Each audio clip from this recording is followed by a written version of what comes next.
ప్రభువైన యేసు క్రీస్తు వారి శుభనామలో యేసే పరిష్కారం ప్రేక్షకులకు క్రిస్మస్ శుభాకాంక్షలు తెలియజేస్తున్నాను.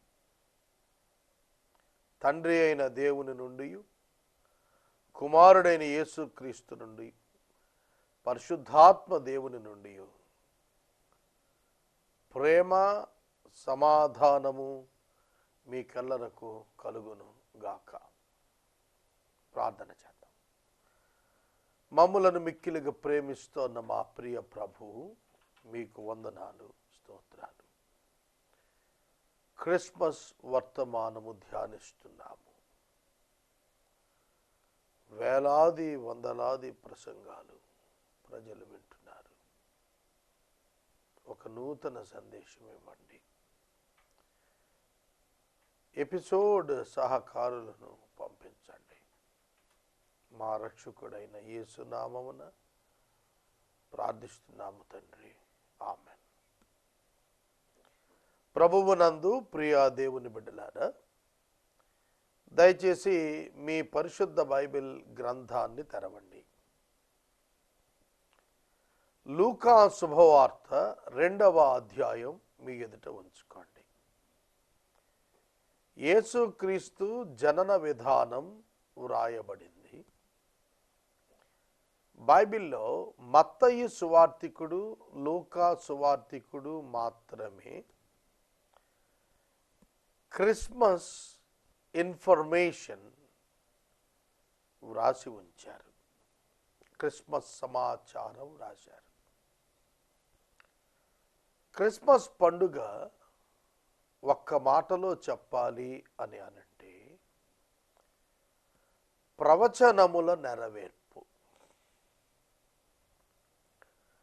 ప్రవచనముల నెరవేర్పు క్రిస్మస్.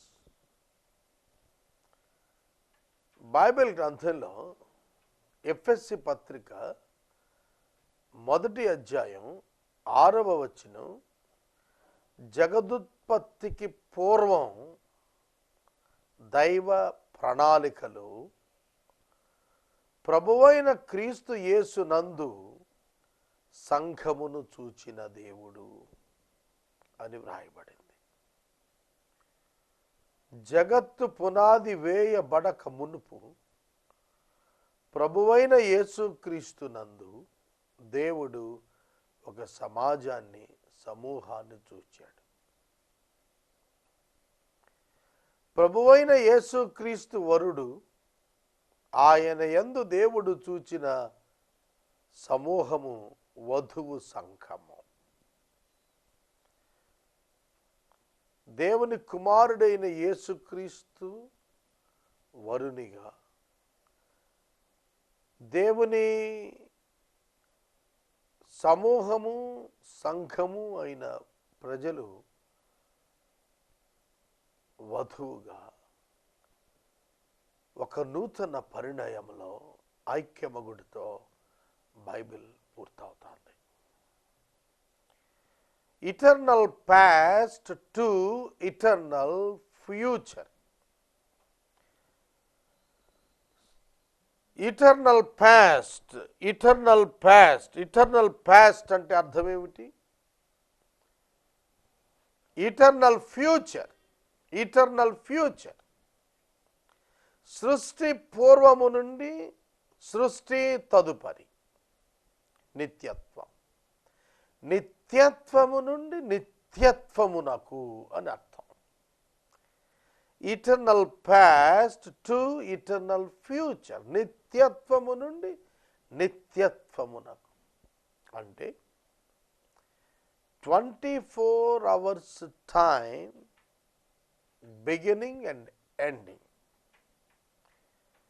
దేవుడు సృష్టించినటువంటి ఈ సృష్టిలో సూర్యుని వలన కలుగుతున్న 24 గంటల దినచక్రాలు ప్రారంభం ముగింపుతో సంబంధం లేకుండా, ప్రారంభానికి పూర్వం ఇటర్నల్ పాస్ట్, ప్రారంభ ముగింపుకు తరువాత eternal future.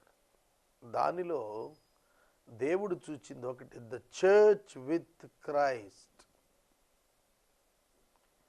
a great multitudes of human beings with Christ on new earth.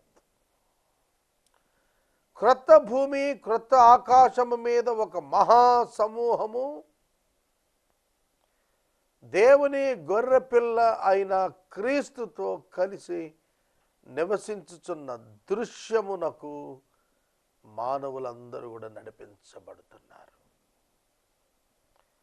The ultimate plan revealed by God is about the wedding of the Jesus and the Lamb, Jesus and the church. క్రీస్తు సంఘము రెండింటి యొక్క వివాహానంతరం ఒక నూతన భూమి నూతన ఆకాశముల మధ్యన ఆయన నివసించబోతున్నారు. ఈ ప్రణాళిక నెరవేరటానికి దేవుడు మానవులను సృష్టించాడు. యెషయా గ్రంథం 45లో 7వ వచనంలో తన మహిమ నిమిత్తము నిర్మించిన మానవుడు అని వ్రాయబడింది. మనుషులు ఎందుకు నియమించబడ్డారు, చేయబడ్డారు, నిర్మించబడ్డారు అనగా దేవుని మహిమ కొరకు. దేవునికి కిరీటం మానవుడు. అంటే మానవుని యొక్క గొప్పదనం నిర్మాణంలో దేవుడు తానెంత గొప్పవాడో తెలియటకు అవకాశం ఏర్పడింది. మానవ నిర్మాణాన్ని చూస్తే ఆశ్చర్యం, భయం. అట్లా మానవుణ్ణి తన జ్ఞానమంతటి చొప్పున దేవుడు చేశాడు. ఎందుకు? తనతో శాశ్వతంగా ఉండటానికి. అయితే మానవుడు పాపం చేసినందున దేవుని నుండి తనంతట తాను దూరంగా వెళ్ళిపోయాడు. ఆ ఎడబాటును తీసివేయుటకు దేవుడే నరావతారిగా రావాలని సంకల్పించినది జగత్తు పునాది వేయబడక మునుపు సంకల్పమై ఉన్నది. ఆ మునుపటి సంకల్పం యేసుక్రీస్తునందు దేవుడు నెరవేర్చాడు. చూడండి, యేసుక్రీస్తు ప్రభువును గూర్చి మొట్టమొదటి ప్రవచనం, the first prophecy in the Bible about Jesus, ఆదికాండ 3:15. అపవాదితో ప్రభువు మాట్లాడుతున్నప్పుడు సర్పంతో చెబుతున్నాడు, నీవు దీన్ని చేసినందున నీ సంతానమునకును స్త్రీ సంతానమునకును వైరము కలుగ చేస్తావు. Enmity between the children of women, child of women, and the child of the evil spirit. లోకానికి, మనుషులకు, క్రీస్తుకు, ఈ అపవాది అనుచరులకు దేవుడు వైరం కలుగు చేస్తా అన్నాడు. గలతీ పత్రిక 4వ అధ్యాయం 4వ వచనంలో యేసు స్త్రీ యందు పుట్టినవాడు అని రాశాడు. మనందరం స్త్రీ యందే పుడుతున్నాం, కానీ వ్యత్యాసం ఏంటంటే పురుషుని ప్రమేయంతో మనం పుడుతున్నాం. యేసు పురుషుని ప్రమేయం లేకుండా పరిశుద్ధాత్మ శక్తి చేత నరాకృతిగా మరియ గర్భాన దాల్చాడు. సోదరుడా, సోదరు, మరియ గర్భాన నరావతారిగా ఆయన ఉదయించడానికి ఇష్టపడ్డాడు. ఆమె కన్యక. యెషయా గ్రంథం 7వ అధ్యాయం 14వ వచనంలో చాలా తేటగా చెప్పాడు, కుమారుడు పుడతాడని, కన్యక ద్వారా పుడతాడని. అలాగున జన్మించినటువంటి యేసుక్రీస్తు ప్రభు ఇమ్మానుయేలు దేవుడు అని చెప్పబడ్డాడు. యేసుక్రీస్తు మారుపేరు ఒక మాటలో చెప్పాలంటే ఇమ్మాన్యుయల్. ఇమ్మాన్యుయల్ అంటే దేవుడు మనకు తోడు అని అర్థం. దేవుడు మనకు తోడు. యేసుక్రీస్తు ప్రభువు మానవులకు తోడుగా వచ్చాడు. యేసుక్రీస్తు ప్రభు మానవులు పాపముతో పోరాడుతున్నారని ఎరిగి ఆయన ఈ లోకానికి వచ్చాడు. అందుకే దేవుని వాక్యం చెబుతోంది, నశించిన దానిని వెదికి రక్షించుటకు మనుష్య కుమారుడు ఈ లోకానికి వచ్చాడు. పౌలు తిమోతికి రాస్తున్నాడు,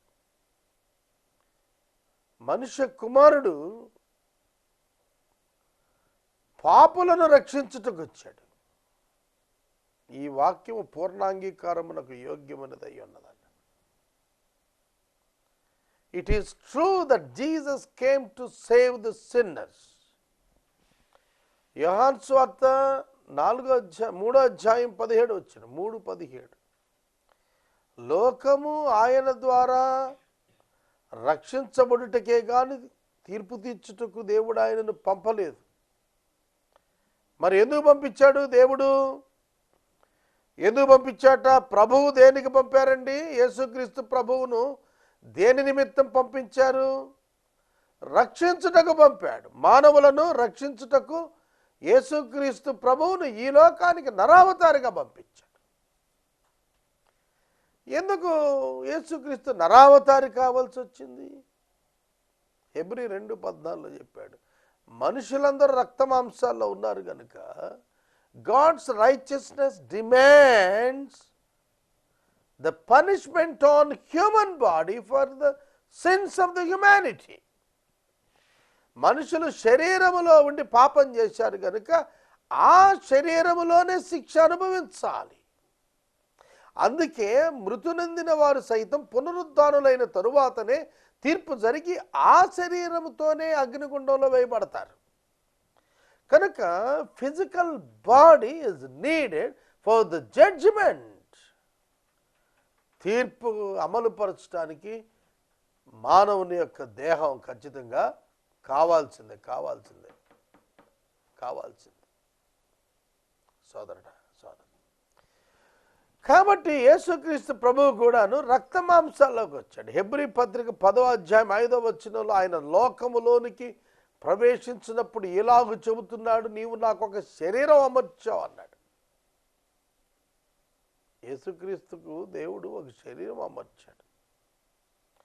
ఎందుకు శరీరం ఎందుకు అవసరం అంటే, మన బదులు పాపమునకు శిక్ష తన శరీరాన్ని వహించడానికి. యేసుక్రీస్తు ప్రభువు జన్మించినటువంటి సందర్భాన తూర్పు దేశము నుండి జ్ఞానులు యెరూషలేము పట్టణానికి వచ్చారు. మత్తయి 2 దీన్ని సాక్ష్యం చెబుతారు. హేరోదు యొక్క గృహంలో వారు ప్రవేశించి, యూదుల రాజుగా పుట్టినవాడెక్కడ ఉన్నాడు అని అడిగారు. దేవుని కుమారుడు నరావతారిగా ఈ లోకానికి వచ్చి కాలము సంపూర్ణమైనప్పుడు పరిపూర్ణమైనప్పుడు ఆయన ఆకారమందు నరుడుగా కనపడి దాసునిగా తనను తాను చేసుకుని రిక్తునిగా తగ్గించుకొని ఆయన ఈ లోకానికి వచ్చాడు. కాబట్టి ఆయన ఒక శిశువుగా ప్రత్యక్షం అయ్యాడు. పొత్తుగుడ్డలతో చుట్టబడి పశువుల తొట్టిలో పండుకోబెట్టబడ్డాడు. అంతటి ఔన్నత్యం కలిగిన ప్రభువును రారాజుగా గుర్తించిన తూర్పు దేశపు జ్ఞానులు హేరోదు ఇంట అడిగిన ప్రశ్న, యూదుల రాజుగా పుట్టినవాడెక్కడా? హేరోదు యూదుల రాజుగా పుట్టినవాడెక్కడ అనగానే శాస్త్రులను ప్రజలలో పెద్దలను పిలిచి, క్రీస్తు ఎక్కడ పుడతాడు అని అడిగాడు. యూదుల రాజుగా పుట్టినవాడెక్కడని తూర్పు దేశపు జ్ఞానులు అడిగితే, హేరోదు అడుగుతున్న ప్రశ్న ఏమిటంటే, క్రీస్తు ఎక్కడ పుడతాడు అంటే, యూదుల రాజు క్రీస్తు అనే భావన వారందరికీ తెలిసిన అంశమే. తర్వాత వారు మేము ఆయనను పూజింపవచ్చితిమి అన్నారు.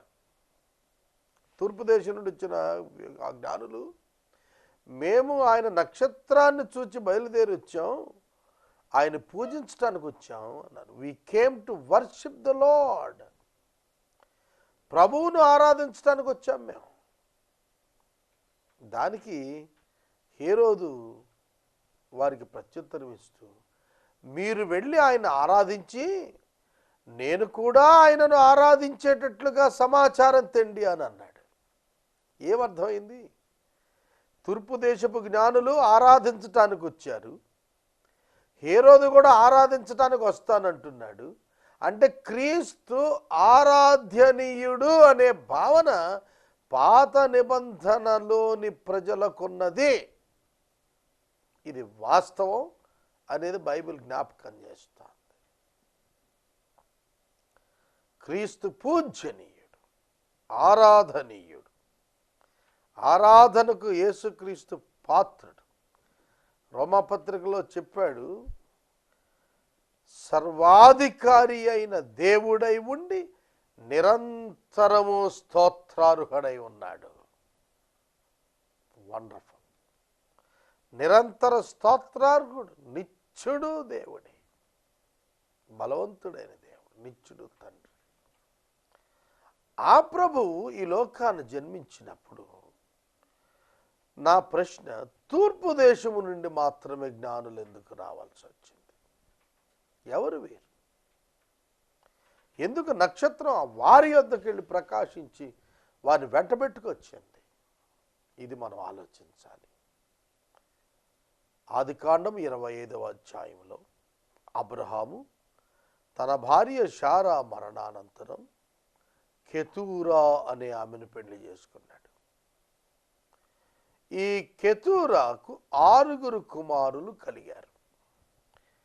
ఈ 6 కుమారుల యొక్క పేర్లు మనకు ఆదికాండము 25వ అధ్యాయంలో వరుసగా వ్రాయబడ్డాయి. దావీదు వంశమున, యూదా గోత్రమున యేసుక్రీస్తు ప్రభువు పుడతాడని మీకా గ్రంథం 5వ అధ్యాయంలో ఆయన అధిపతిగా ఏలబోవువాడుగా వస్తున్నాడని ఎరిగినటువంటి ఆ సమాజము తూర్పు దేశపు జ్ఞానులు వచ్చినప్పుడు సంభ్రమాశ్చర్యాలకు గురయ్యారు. కారణం 25వ అధ్యాయం. అబ్రహాము మరలా ఒక స్త్రీని వివాహము చేసుకొనెను. ఆమె పేరు కెతూరా. ఆమె అతనికి జిమ్రాను, యక్షాను, మెదాను, మిద్యాను, ఇష్బాకు, షూవషు అను వారిని కనెను. 6వ వచనం. అబ్రహాము తన ఉపపత్నుల కుమారులకు బహుమానములను ఇచ్చి తాను బ్రతికి ఉండగానే తన కుమారుడు ఇస్సాకు నద్ద నుండి తూర్పు తట్టుగా తూర్పు దేశమునకు వారిని పంపివేశెను. తూర్పు తట్టుగా తూర్పు దేశానికి వారిని పంపివేశెను. అబ్రహాము యొక్క ఉపపత్ని అయిన కెతూరా యొక్క 6 కుమారులు తూర్పు దేశాల వైపు వెళ్ళిపోయారు. ఆర్యుల కల్చరు భారతదేశంలో నార్త్ ఇండియాలో ఉంది. ఆర్యులు గోవులను పెంచే సంస్కృతి కలిగి ఉన్నారు. ఈ ఆర్యులకు మూలము అబ్రహాము యొక్క కెతూరా సంతానము అని చెబుతారు. క్రైస్తవ మేధావులు, పండితులు భారతదేశంలో ఉన్నటువంటి ఆర్యులు కూడా అబ్రహాము యొక్క సంతానమునకు చెందిన వారే కనుక ఆ గోవుల సంపద, ఆ పశు సంపద, దాని నిర్వహణ, ఆ కల్చర్ ఇక్కడికి వచ్చిందంటారు. తూర్పు దేశాన ఇండియా, చైనా, జపాన్ దేశాలు ఉన్నాయి. ప్రభువు జన్మించిన బెత్లెహేము ప్రాంతానికి తూర్పు దిక్కు, జెరూసలేముకు తూర్పు దిక్కు ఈ కంట్రీస్ ఉన్నాయి. కనుక ఈ ప్రాంతాల్లో కూడా అబ్రహాము యొక్క సంతానము యొక్క ఛాయలు కనిపిస్తున్నాయి.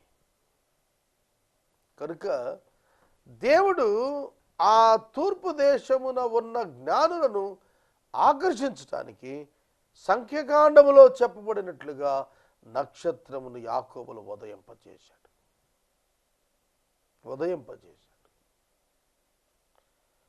యాకోబులో ఉదయింపజేశాడు. యాకోబు పేరు రూపాంతరం చెంది ఇశ్రాయేల్ అయింది. యాకోబులో ఉదయింపజేశాడు.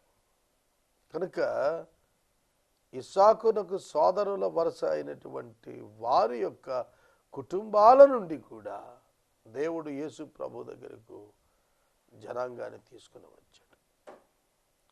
వారు ప్రభు అయిన క్రీస్తు ఎక్కడ పుడతాడని తెలుసుకుని బెత్లెహేమని తెలుసుకుని బెత్లెహేమునకు వెళ్ళారు. బెత్లెహేములో యేసు తల్లి మరియా తమకు సత్రములో చోటు లేనందున ఆమె ఒక మైదానమున యోసేపు చేత పురుడు పోయబడినటువంటిది మగబిడ్డను ప్రసవించి పొత్తుగుడ్డలతో చుట్టి స్థలం సత్రంలో లేకపోయినందున ఒక పశువుల పాక, అంటే బైబిల్లో పశువుల పాక అని రాసలేదు, పశువుల తొట్టి సాధారణంగా ఉండేది అక్కడనే. కనుక అక్కడ ఆ బిడ్డను విశ్రమింపజేశారు. కనుక తూర్పు దేశంలో ఉన్నటువంటి అబ్రహాము యొక్క సంతానం తెలుసుకోవటానికి, రక్షకుడు జన్మించాడని తూర్పు దేశపు ప్రజలు తెలుసుకోవటానికి దేవుని సంకల్పమైంది. వెనుతిరిగి వెళ్ళిన జ్ఞానులు, దేవుని వాక్య ప్రకారం వెనుతిరిగి వెళ్ళిపోయిన జ్ఞానులు ఆ దేశాలందంతటా కూడా ఆయన సమాచారాన్ని వ్యాప్తి చేశారు. యేసుక్రీస్తు ప్రభువు కాలాన్ని సైతం రెండుగా విభజించాడు. క్రీస్తు పూర్వం, క్రీస్తు ముందుగా, ఆయన తరువాత, క్రీస్తు ముందు, క్రీస్తు తరువాత, క్రీస్తు పూర్వం, క్రీస్తు తరువాత, before Christ and after the death of Christ. కనుక ఆయన యుగపురుషుడు. ఆయన ఈ లోకానికి వచ్చింది నశించిన దానిని వెదకి రక్షించడానికి వచ్చాడు. ప్రభువైన యేసుక్రీస్తు వారు నశించిన దానిని వెదకి రక్షించడానికి ఈ లోకానికి వచ్చారు. అందుకే పౌలు అన్నాడు, ఇది పూర్ణాంగీకారమునకు యోగ్యమైనటువంటి మాట అన్నాడు. అవును సోదరుడా, సోదరి, నేను మనవి చేస్తున్నాను, యేసుక్రీస్తు ప్రభు లోకములో జనులను రక్షించటానికి తన శరీరమును ఇచ్చుటకు వచ్చాడు. అందుకే యోహాను సువార్త 6వ అధ్యాయంలో అంటాడు ఆయన, నా శరీరము తిని నా రక్తము త్రాగువాడే నిత్య జీవము కలిగినటువంటి వాడు.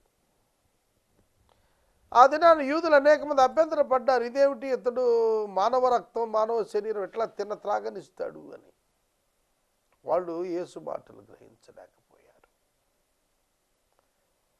నా శరీరము తిని నా రక్తం త్రాగువాడే నాకు పాత్రుడు అని ఆయన ప్రకటన చేస్తే వాళ్ళు ఆయన్ని వెంబడించక వెనుతిరిగిపోయారు. సోదరుడా, సోదరి, యేసుక్రీస్తు ప్రభువు ఎవరు అనేది నీవు తెలుసుకోకపోతే నీ జీవితం వలన ప్రయోజనం లేదు. క్రిస్మస్ నందు మనం ప్రాముఖ్యమైనటువంటి అంశాలుగా చూచే వాటిలో తూర్పు దేశపు జ్ఞానులను నడిపించినటువంటి నక్షత్రం. ఈ నక్షత్రము ప్రత్యేకమైనటువంటిది. ఒక స్పెషల్ పర్పస్తో, ప్రత్యేక ఉద్దేశముతో ఈ లోకానికి పంపించబడింది. అది క్రీస్తు వైపు నడిచే నక్షత్రం. దాని గోల్ రీచింగ్ క్రైస్ట్, దాని objective showing Christ and leading Magi to the Christ. మనకి ఎస్తేరు గ్రంథంలో ఎందరూ అనేకులు, మనకు దానియేలు గ్రంథంలో ఎందరూ అనేకులు నీతి మార్గము వైపు త్రిపుదురో వారు నక్షత్రముల వలె ప్రకాశించెదరు అని రాసింది. ఎస్తేరు అనే మాటకు అర్థం నక్షత్రం. ఆమె అనేకులను ప్రభు వైపు తిప్పినావిడ. కనుక ఈ నక్షత్రము యొక్క ఉద్దేశము అనేకులను ప్రభువు వైపు ఆకర్షించటం, ప్రభువు వైపు అది కదులత ద్వారా ఆకర్షించి వారిని కూడా నడిపింపచేయటం. నక్షత్రం నాన్ వెర్బల్ కమ్యూనికేషన్. దేవదూతలు వెర్బల్ కమ్యూనికేషన్ చేశారు. దేవదూతలు ప్రకటన చేశారు, మాట్లాడారు. నక్షత్రం మాట్లాడలా, వెలిగింది. A silent witness and a silent evangelistic worker. యేసుక్రీస్తు దగ్గరకు మహాజ్ఞానులను దేశం దాటి నడిపించినటువంటి మాట లేని మహావెలుగు. కనుక మనం మాట్లాడితేనే గొప్ప సేవకులు అనుకోకూడదు, మనం మాట్లాడితేనే ప్రభు దగ్గర నడిపించగలం అనుకోకూడదు. కనుక మాట్లాడిన వారికంటే దగ్గర ఉండి నడిపించి తీసుకొచ్చి క్రీస్తున్న మీద చోట నిలిచిపోయింది ఆ నక్షత్రం. ఆయన ఉన్న చోటుకు వచ్చు వరకు వారికి ముందుగా నడిచిన నక్షత్రం. ఈ నక్షత్రం వారికి వెనకెళ్ళేది కాదు, వారు ముందుగా నడుస్తుంది. Towards the objective it leads the people. ప్రజలు నడిపిస్తుంది, జ్ఞానులను నడిపిస్తుంది ఆ నక్షత్రం దేవుని వైపు. ఈ నక్షత్రం సాధారణమైంది కాదు. ఆ తర్వాత మళ్ళా గొప్ప వెలుగు ఏమైపోయింది ఎవరికి తెలియదు. ఆ పని అయిపోయింది, తూర్పు దేశపు జ్ఞానులు చేరిపోయారు, ఇక ఆ నక్షత్రం డిజైర్ అయిపోయింది. ఇప్పుడోళ్ళు అయితే ఆ నక్షత్రాన్ని గుడి కట్టేస్తారు, అలా కాదు. It disappeared. ఉనికిలోకి వచ్చింది, ఉనికిలో నుండి వెళ్ళిపోయింది. దానికి ప్రాముఖ్యత అక్కర్లేదు. మనం కూడా అలాగే ఉండాలి. మనకు వ్యక్తిగతంగా ప్రాముఖ్యం కలగాలనుకోకూడదు, మనం గుర్తించబడకూడదు. మనను చూచిన వారు మన ప్రభువును గుర్తించగలగాలి. ఆయన ఉన్న చోట మన మెయిన్ ఫోకస్ అంతా క్రీస్తు మీద ఉండాలి. మనం దేన్ని చూస్తున్నాము, మన కన్నులు దేన్ని చూస్తున్నాయో దాని మీదకు ఇతరులను మనం నడిపించగలుగుతాం. సువార్తలో ఉన్న అతి గొప్పతనం అదే. కనుక ఈ నక్షత్రం కదలడి నక్షత్రం, కదులుతోంది, భిన్న దిశలో కదులుతోంది. మిగిలిన నక్షత్రాలు విశ్వంలోనే ఒకే కక్షలో పెడుతున్నాయి, మార్పు లేదు. కానీ ఈ నక్షత్రం భిన్నంగా నడుస్తోంది. It walks differently from the other stars. ఇతర నక్షత్రాలు కక్షలో తిరుగుతున్నాయి, కానీ ఈ నక్షత్రం క్రీస్తు వైపు తిరుగుతోంది. లోకం అంతా ఎటుపోయినా దేవుని బిడ్డ క్రీస్తు వైపు పరిగెడుతుంటాడు. ఈ రాత్రి వాక్యం ఏంటంటే, సహోదరుడు సహోదరి, నీవు క్రీస్తు నొద్దకు జ్ఞానులను చేర్చిన నక్షత్రం వలె జీవించాలి. నీవు మౌనంగా ప్రజలను ప్రభు దగ్గర నడిపించగలిగే సాధనంగా మారాలి. నీవు అనేకులను అత్యానంద భరితులుగా చేయగలగాలి. ఆ నక్షత్రమును చూచి వారు అత్యానంద భరితులైరి అని రాసింది. అత్యానంద భరిత, ఎక్సీడింగ్లీ జాయ్ఫుల్, ఎక్సీడింగ్లీ జాయ్ఫుల్, అతి ఆనందభరితులైపోయారు, గొప్ప ఆనంద భరితులయ్యారు. మనం క్రీస్తు కొరకు వెలుగుతున్నప్పుడు మనల్ని చూచిన వారు మిక్కిలి ఆనందపడేవారు కావాలి. నేను వాక్యాన్ని ముగిస్తున్నాను. క్రిస్మస్ నక్షత్రం ద్వారా ఒక సందేశం, పశువుల కాపురుల ఒక సందేశం, అలాగే ఆ పశువుల తొట్టె ద్వారా ఒక సందేశం, ఎన్నో సందేశాలు ఇస్తోంది. Christmas is nothing but sharing. Christmas పండుగ అంటే పంచుకొనట. యోహాను 3:16 అదే చెప్పాడు, తన కుమారుని లోకానికి ఇచ్చేశాడు. Giving Jesus to the world and for the world. లోకానికి, లోకం కొరకు ఆయన్ను అప్పగించాడు ప్రభు దేవుడు. కనుక 33.5 సంవత్సరాలు బ్రతికి ఆయన శిలువలో మరణించాడు, తిరిగి లేచాడు, ఆరోహణమయ్యాడు, మరణ తిరిగి రాబోతున్నాడు. కనుక క్రిస్మస్ను మీ వ్యక్తిగత జీవితాల్లో గుర్తెరిగి నిజమైన క్రిస్మస్ వెలుగు చేత నింపబడమనవి. ప్రార్థన చేసుకుందాం. మమ్మల్ని మిక్కిలిగా ప్రేమిస్తున్న మా తండ్రి, వందనాలు. మీ జన్మదిన వేడుక జ్ఞాపకం చేసుకుంటున్నాము. మందిరానికి వెళ్ళి ఆరాధించాము, మీ సన్నిధికి వచ్చాము, మీ సన్నిధిలో కనిపిస్తున్నాము. కృతజ్ఞతలు నాయన. మరలా మేము కలుసుకొని మిమ్మల్ని ఆరాధించు పర్యంతము మమ్మల్ని అందరినీ భద్రము చేయమని అడుగుతున్నాను. క్రిస్మస్ దీవెనల చేత మమ్మల్ని నింపండి. మా రక్షకుడిని యేసునామమున నడుచున్నాం తండ్రి, ఆమేన్. తండ్రి అయిన దేవుని ప్రేమ, కుమారుని యేసయ్య కృప, పరిశుద్ధాత్మని యొక్క అన్యోన్య సహవాసం సదాకాలం మనందరికీ తోడైనను గాక.